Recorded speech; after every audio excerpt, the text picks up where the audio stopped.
Welcome to our deep dive into UFO encounters. And we're not talking grainy photos or shaky videos today. Right. It's all about personal stories, the kind that stick with you long after you've heard them. We're using Ryan Sprague's book, Somewhere in the Skies. And let me tell you, these first-hand accounts are something else. What I find really interesting about Sprague's book is that he doesn't try to prove anything. He just presents these stories and focuses on the human impact, how these encounters, whatever they are, affect people's lives, their beliefs, their relationships, even their whole sense of reality. It's like we're getting a glimpse into this hidden world where the line between the everyday and the extraordinary gets blurry. We'll hear from pilots, military personnel, everyday people, each with their own unique experience. And that's the thing. Some of these encounters might have explanations that we understand, but others, they'll really make you wonder if there's something truly unknown happening. Okay, so one case that really stood out to me was Gary, a pilot, who kept seeing these strange orange orbs. He even tried to chase one down in his plane. Oh, yeah. He described these orbs as spinning around each other over the ocean. Get this. Multiple people saw them, including his kids. But it was that night when he was flying his plane that things got really weird. He felt this almost overwhelming urge to get closer to one of the orbs. So he actually chased a UFO. I can't imagine being in that situation. Yeah, he did. What's crazy is as he got close, the orb just vanished. Just like that. Poof. Gone. Makes you wonder, was it some kind of weather thing? A trick of the light or something? Maybe. But then there's Chris Bilecki's story, which is completely different. Imagine driving late at night and suddenly the super bright light just appears. Oh, wow. That's exactly what happened to Chris. And to make things even weirder, his car stalled out. That's already pretty scary. Did the light disappear? No, the opposite. It started following him. Even when he sped up to like 100 miles an hour, it stayed right with him. 100 miles an hour? That's insane. What did this light even look like? Chris said it was shaped like a fried egg, seen from the side. Definitely not your average headlights. It's hard to explain something like that with, logic. No kidding. So we've got Gary's vanishing orb and Chris's high-speed chase with a fried egg light. Both strange. But maybe there are explanations that are a little more down to earth. Yeah, down to earth. Could some of these sightings be, secret military technology or something? That's a question a lot of people ask. And it's where the military perspective gets really important. Like Kevin Burns, he's a special ops soldier, and he saw a craft doing things that seemed impossible. Yeah. Like hovering and sudden acceleration. No known aircraft could do that. Well, if someone trained to identify aircraft is baffled, that definitely means something. Are there any other stories from people in the military? Yes. And this next one is really interesting. Larry Gessner, he's a former Air Force instructor and a sheriff. He saw this triangular craft that was doing incredible things, like super fast acceleration and sudden stops that would crush a human pilot. So we're talking technology that seems almost impossible. Do we have any idea where these craft might come from? Could they be something our own government made? Well, Larry actually met with Luis Elizondo, the guy who used to run the Pentagon's UFO program. And Elizondo hinted that this particular craft might be tracked, which is really strange. It's like he's saying, we might know what this is, but we're not telling. Okay, so we've got credible witnesses seeing some really strange things. Yeah. And now there's the possibility of advanced technology, maybe even government technology involved. Sure. It really makes you think, what else is out there that we just don't know about? Right. It makes you wonder. It's like we're peeling back layers of an onion, right? Each layer, the mystery gets deeper. But as we move from like objects in the sky to these close encounters, things start to get more personal, even unsettling. It's not just seeing something weird anymore. It's about how these encounters affect people on like a deeper level. Exactly. It's like you said, it's more than just seeing a UFO. It's about feeling a presence, sensing something beyond just a physical object, like stepping into the unknown. Okay, I'm ready for the next layer. What kind of stories are we talking about here? Okay, well, one that really stands out is Scott's story. He was at a drive-in movie and saw a UFO appear above the crowd. But get this, everyone in the audience seemed to fall into this trance. Whoa, a whole crowd of people just zoned out.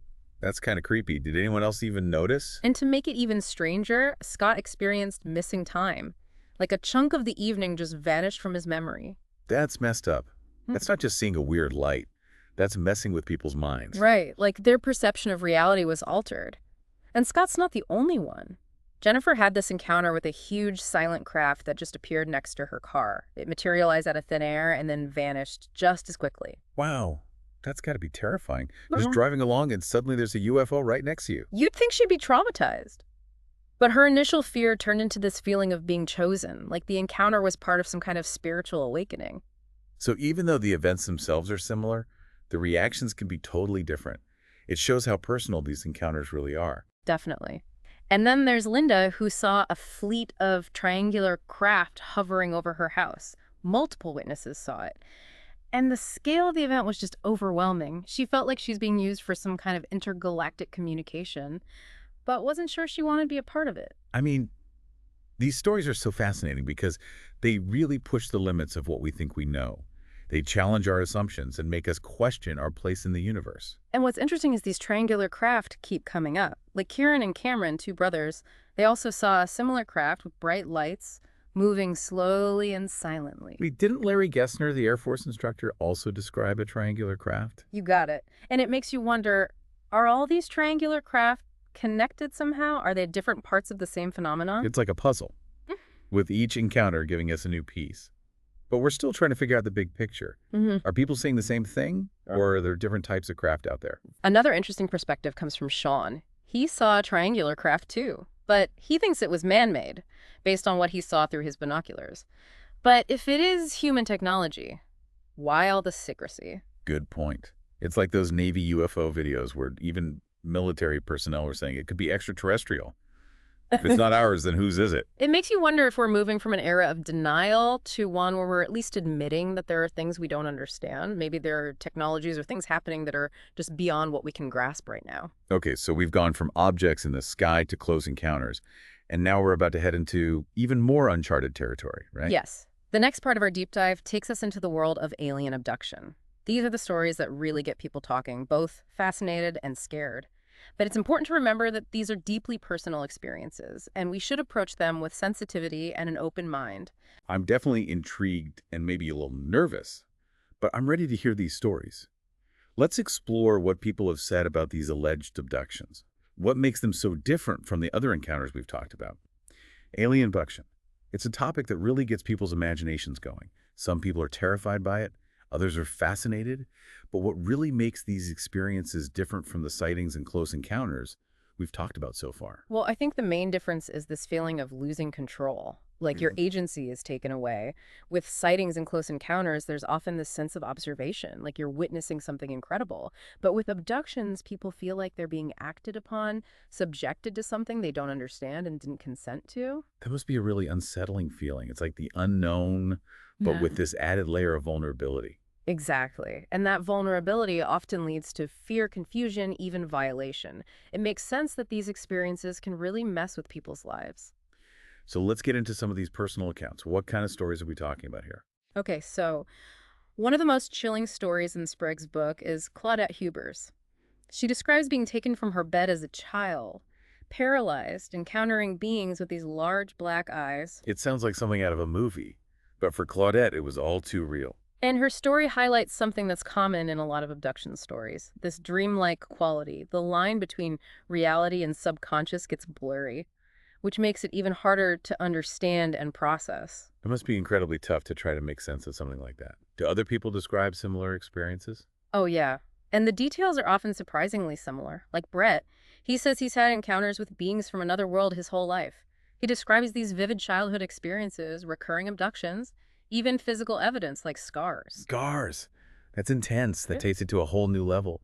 It's hard to imagine the emotional and psychological impact these experiences must have. Yeah, and Brett's story really shows that. He talks about feeling like a lab rat, struggling with PTSD-like symptoms, and this constant feeling of being different marked by these encounters. Like these experiences, whether real or imagined, leave a permanent mark on people. Right.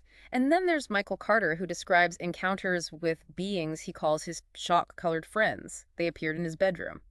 And while it was unsettling, it also led to this huge spiritual change for him. It's interesting how the same kind of event can have such different results. For some, it's traumatic, but for others, it leads to personal growth and spiritual awakening. It really shows how complex we are as humans and how we all process and make sense of extraordinary events differently.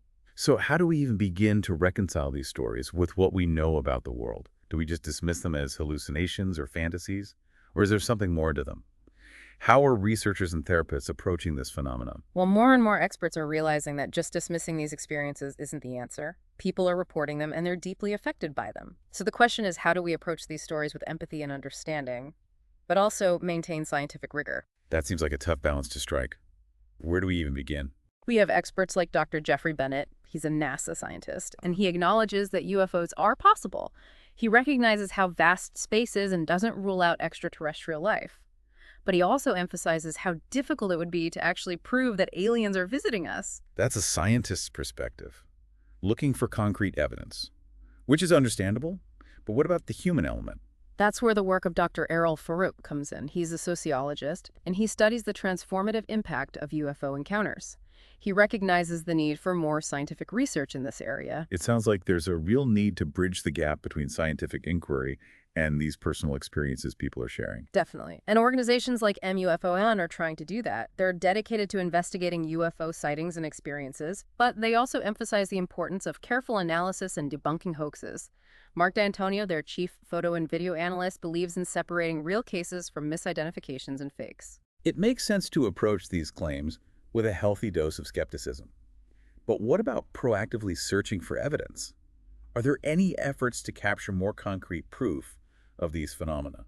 There are some really cool projects going on right now. Like the UFOTAG 2 project is focused on capturing high-quality images of UFOs. And Dave Coates' CubeSat project is using satellite technology to collect data.